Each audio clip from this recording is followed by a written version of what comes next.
It's just how the teacher training course came into being, or how our teachings came through Swami Radha. So in 1978, the Kundalini book was printed. 1979, I took a course at the Ashram in Kundalini. And then in 1980, there was another course. It was called The Path of Liberation, with Swami Radha teaching it. And at that time in my life, I think my marriage was very difficult and falling apart. And my dad had just died, recently. And so I wanted really badly to go to be near Swami Radha and the teachings. And the path, this is what I've written here, so I'll start here. The path of liberation is supposed to be for advanced students, but I am so eager to learn from Swami Radha that my application has been accepted. The first assignment Swami Radha gives us is to brainstorm mind and consciousness. I start out enthusiastically, anything on the mind that comes to mind, and immediately I am caught in my structure. How far can I stretch the space that is contained in this body? What is the constraints that keeps the whole thing from exploding? I think of the light and how it permeates the container, opening it to knowledge. I direct and surrender so every level of consciousness is filled.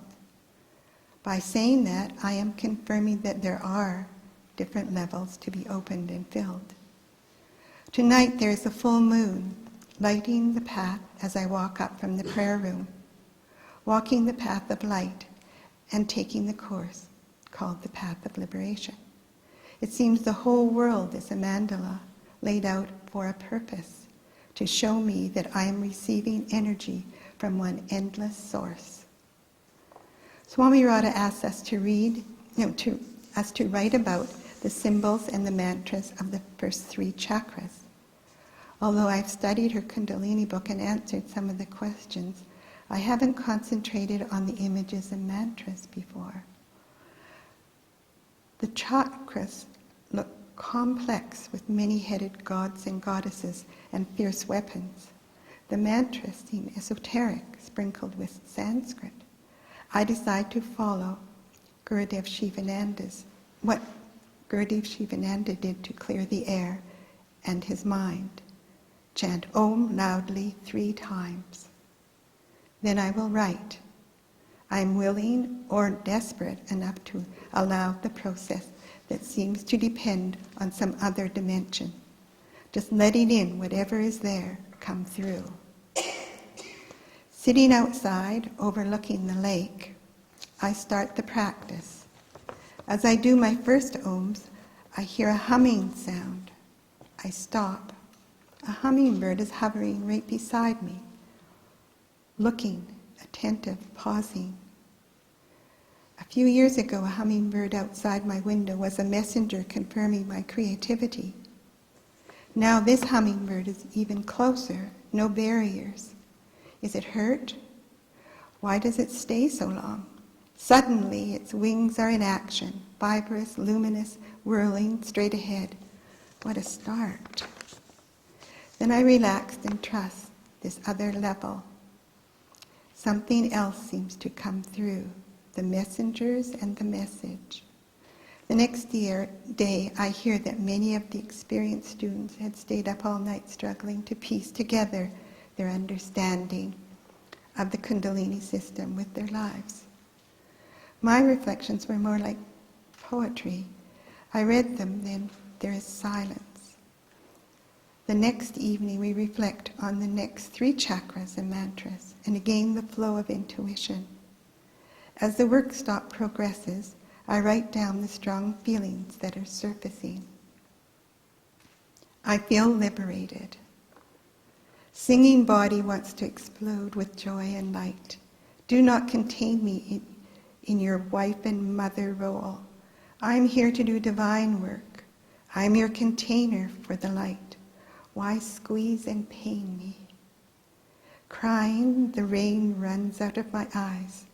See the world in different ways and radiate instead of drawing in. The water flows from streams inside, knowing there is a never-ending source. It flows through the outer curves and touches my skin.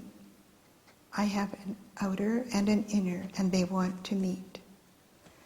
Patterns impressed upon my body, locks that need opening and flexibility. My life, a spiritual reality. Getting in touch with wisdom flowing from divine source, never ending. In that I put my trust. At the end of the workshop, Swami Radha asks me if I like Kundalini, and I say I do. She asks if I found it strange or strenuous. I say no, and I thank her. I review my notes, sifting through the ideas, feeling uplifted, and making connections.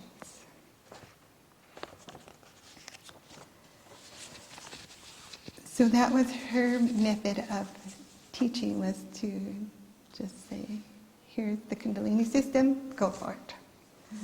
And then at one point, having known that the Kundalini system is opened, it's like the way that was started and the way we were often taught was in this linear way. So it became non-linear and more intuitive and more up to the person to go in. But it was because I knew it would work.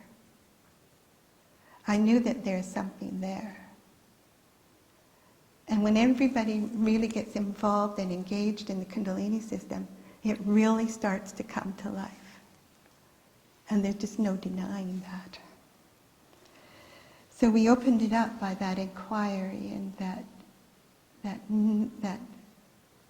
knowing. And when we did, like Swami Radha was really pleased. Like she said, how did you think that up? And I said, because I went to your course.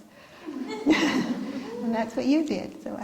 And it worked for me, and it works for everyone, because there's that inner knowing, and that each person is unique in the way they're going to interpret it, because we've all had different life experiences, which are very valuable. So when we start to teach, we come from that place of knowing that the Kundalini system's going to work, and that what we know from our own experience is what will help others too.